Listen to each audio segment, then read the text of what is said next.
On September 3, 1939, France and Great Britain declared war on Germany following the invasion of Poland.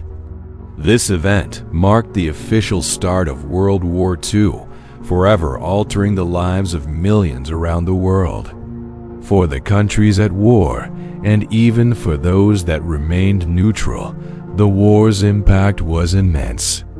In Germany, the Nazi regime had already reshaped civilian life since 1933. Social routines, culture, and daily activities were deeply influenced by Hitler's propaganda.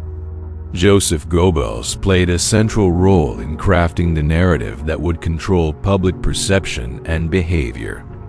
While the war altered the course of history, the transformation in Germany's society under the Nazi dictatorship had already begun. Propaganda, surveillance, and manipulation were deeply integrated into everyday life. The common German citizen's relationship with the state was one of submission, carefully cultivated by the regime. The regime's changes weren't just on the surface.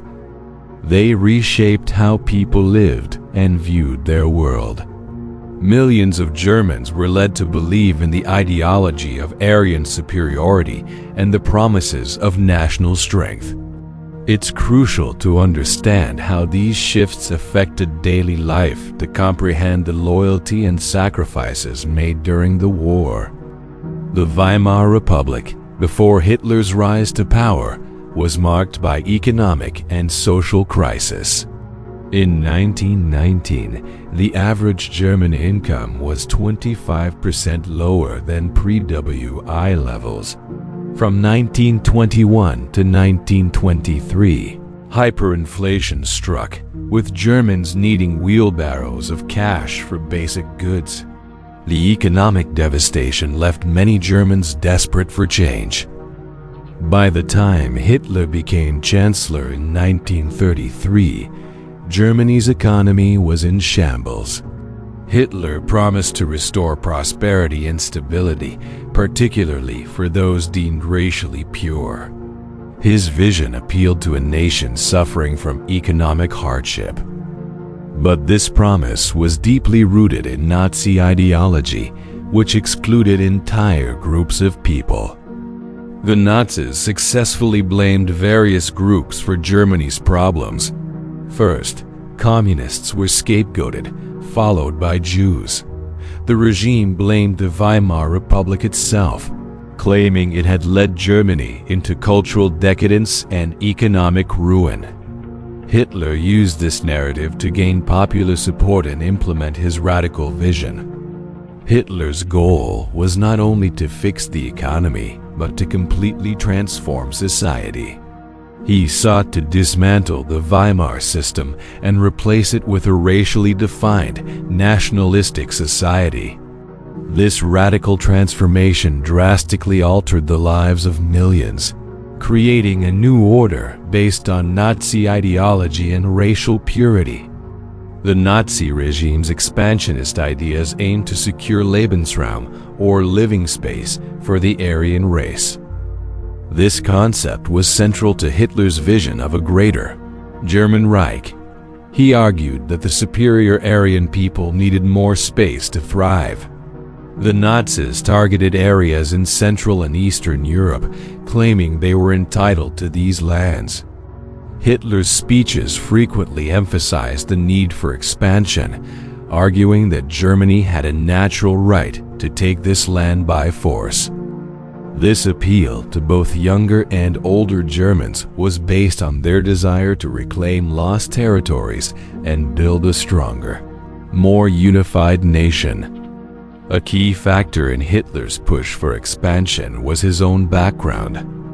Born in Austria, Hitler viewed the German-Austrian connection as vital for the future of the Reich.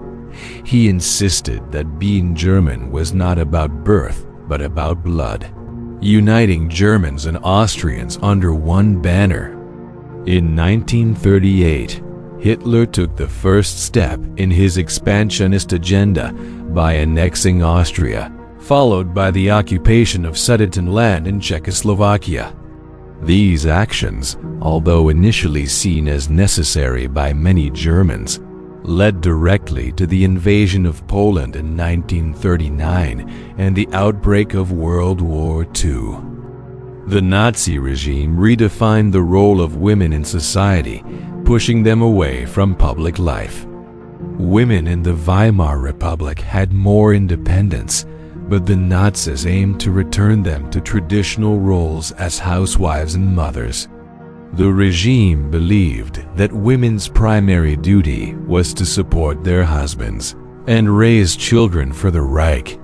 This shift was enforced through social policies and propaganda. Women were discouraged from pursuing higher education or careers. Only 10% of university spots were allowed for women, and they were excluded from leadership roles.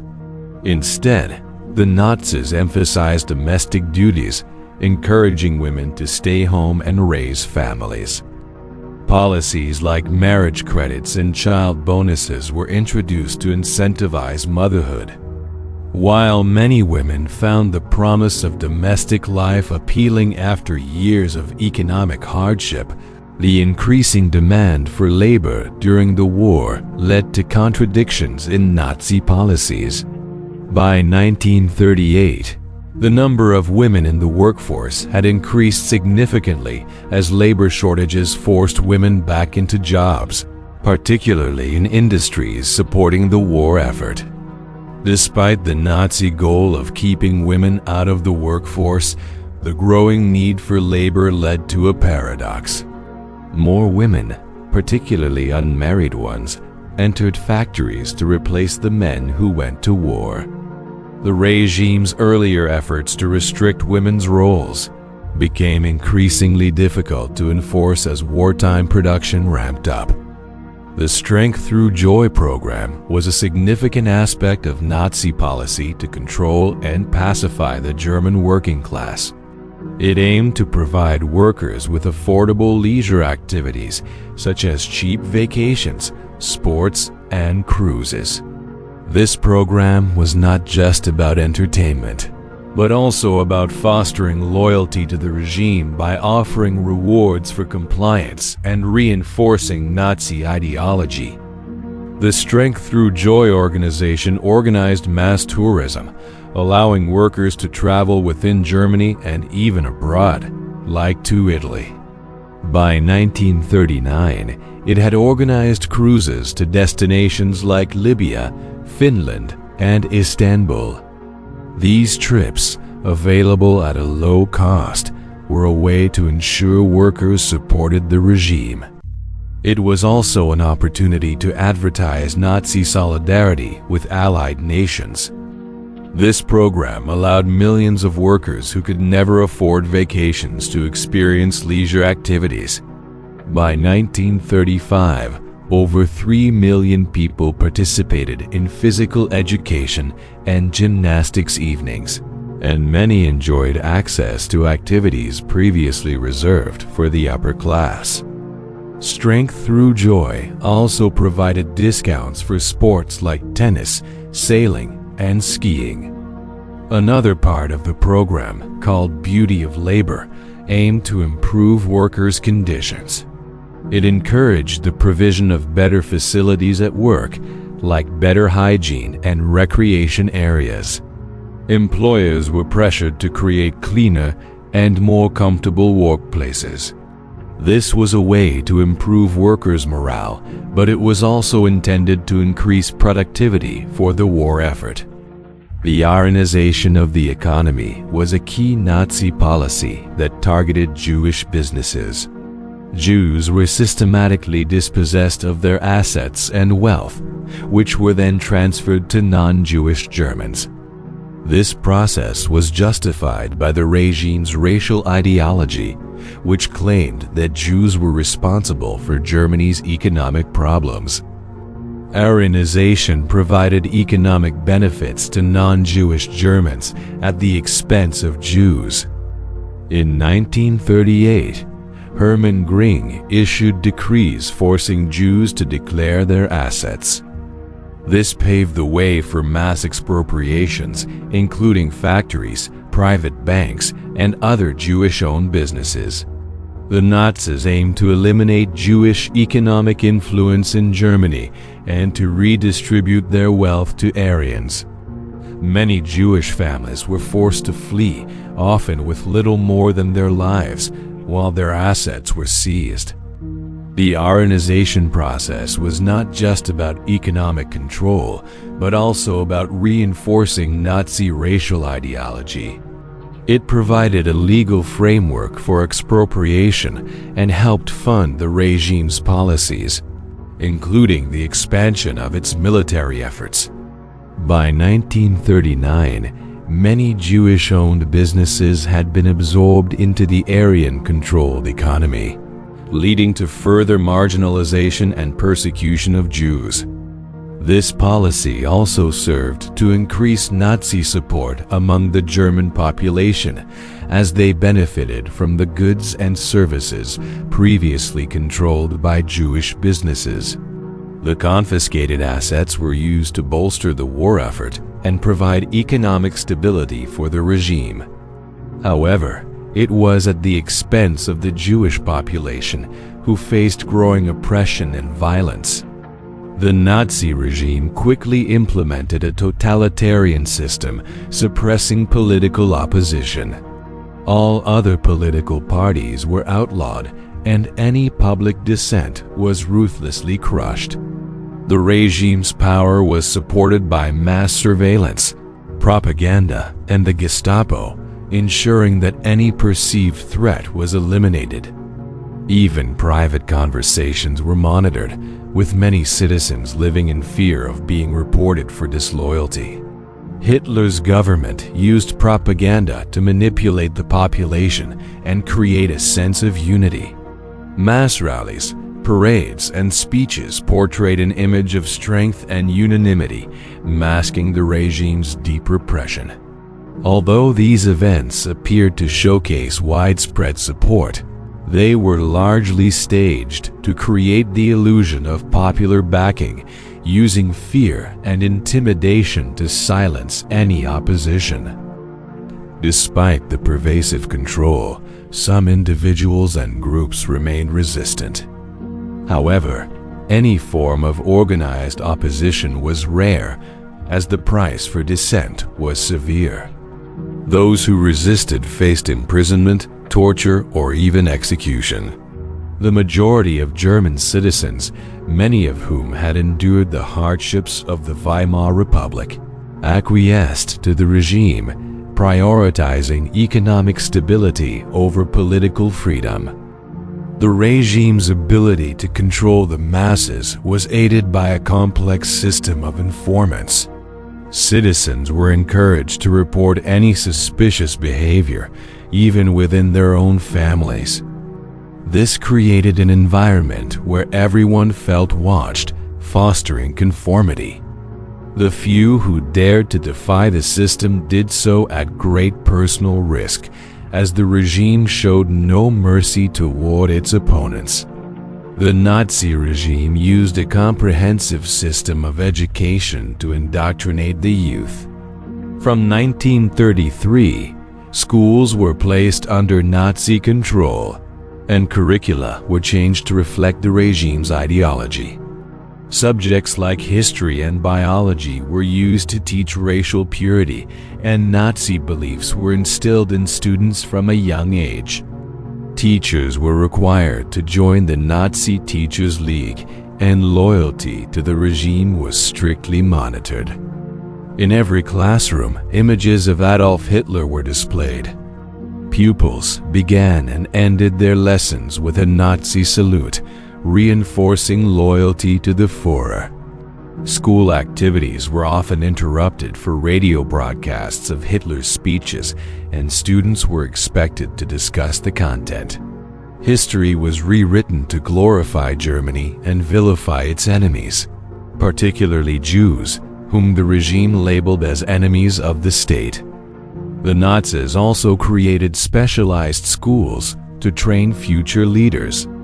The Napoleon and Adolf Hitler schools were designed to produce a new generation of Nazi elites. Students were trained in military discipline, physical endurance, and ideological obedience. These schools prioritized loyalty to the party over intellectual achievement and aimed to shape students into unquestioning followers of the regime.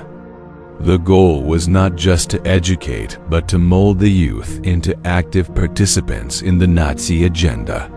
By controlling education, the regime ensured that future generations would continue to uphold its racist, nationalist, and expansionist policies. The indoctrination process was so thorough that it became nearly impossible for students to question or resist the teachings of the regime. The swing movement in Nazi Germany was a countercultural youth rebellion that emerged in the mid-1930s. It was primarily an upper-class movement that rejected the rigid control and conservative values of the Nazi regime.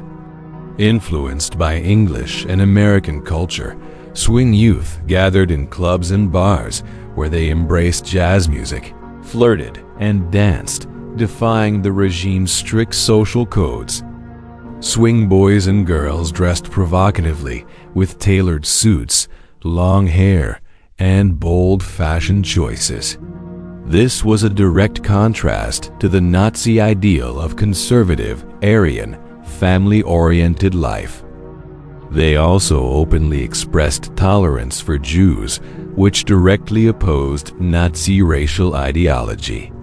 Their acceptance of nonconformity and sexual freedom stood in stark contrast to the regime's repressive values.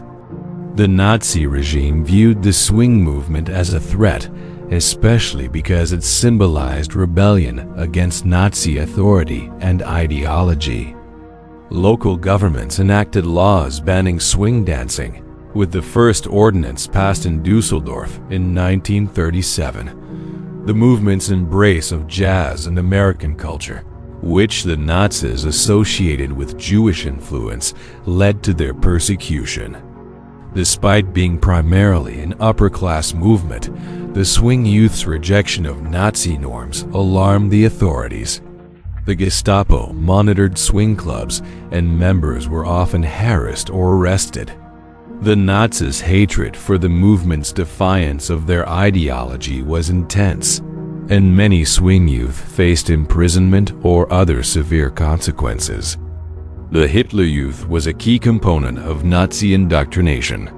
Created to ensure the future of the regime, it was a youth organization that aimed to instill loyalty to Hitler and the Nazi Party. Boys were trained in military discipline, while girls were taught the values of motherhood and homemaking. The program's goal was to mold the next generation into loyal servants of the state. Members of the Hitler Youth were subjected to rigorous training and ideological instruction. They participated in military exercises, learned Nazi values, and were encouraged to report disloyalty. The organization played a critical role in shaping the minds of young Germans, ensuring that they would grow up to become supporters of Nazi policies. The regime utilized the Hitler Youth to promote militarization and nationalism. Boys were encouraged to aspire to military careers, and girls were taught to value motherhood and the home as their primary roles. These roles were integral to the regime's vision of a racially pure and strong German society. The youth organization prepared them for a future in service to the state. The Hitler Youth became one of the most powerful tools of Nazi propaganda. Through camp activities, drills, and community service, young people were immersed in Nazi ideology. By the time they reached adulthood, they had already been conditioned to accept Nazi beliefs. The organization's influence on German society was so strong that few could escape its grasp. One of the major projects of the Nazi regime was the construction of the Autobahn, a national highway system. Hitler believed that these roads would not only improve transportation but also help bind Germany together by connecting cities and promoting a sense of unity. The construction project provided jobs to thousands of workers and became a symbol of the regime's commitment to rebuilding the economy. The Autobahn project also had a deeper symbolic meaning. For Hitler, it represented technological advancement, national pride, and unity. The highways were designed to be visually appealing, with scenic routes and architectural designs that highlighted German culture. The construction was closely monitored by Hitler himself, who personally approved the routes and designs. While the Autobahn project successfully created jobs and improved infrastructure, it was part of a larger effort to mobilize Germany for war. The improved transportation system helped facilitate the movement of troops and supplies during World War II. This dual-purpose nature of the Autobahn made it both a tool for domestic development and a key asset for military logistics. By the late 1930s, over 3,500 kilometers of Autobahn had been completed, with more planned for the future. However, the project was not as widespread as Nazi propaganda suggested. Only a small percentage of Germans could afford cars to use the roads. Nevertheless, the Autobahn became one of the regime's most lasting and tangible legacies, still in use today. The Nazi regime's economic policies were designed to create jobs and boost industrial growth. One of their key strategies was to rearm Germany and prepare for war, which led to massive military production. This resulted in a significant reduction in unemployment, a core promise of the Nazis. By 1935, the unemployment rate had dropped drastically from the previous depression levels. However, this economic recovery came at a cost. While unemployment fell, many workers were forced to accept lower wages and longer working hours.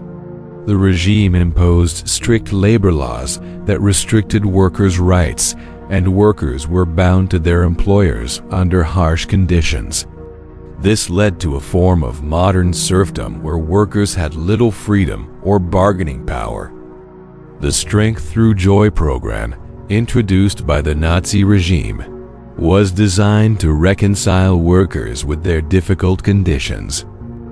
By offering affordable vacations, cheap entertainment, and social benefits, the Nazis aimed to create a sense of happiness and loyalty among the workers.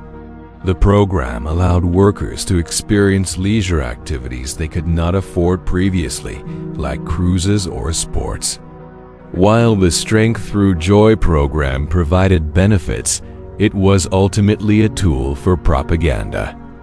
The regime used these activities to distract workers from the reality of their exploitation.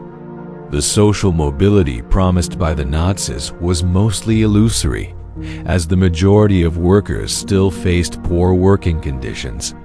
The workers' sacrifices were justified as a means to build a stronger, unified German society.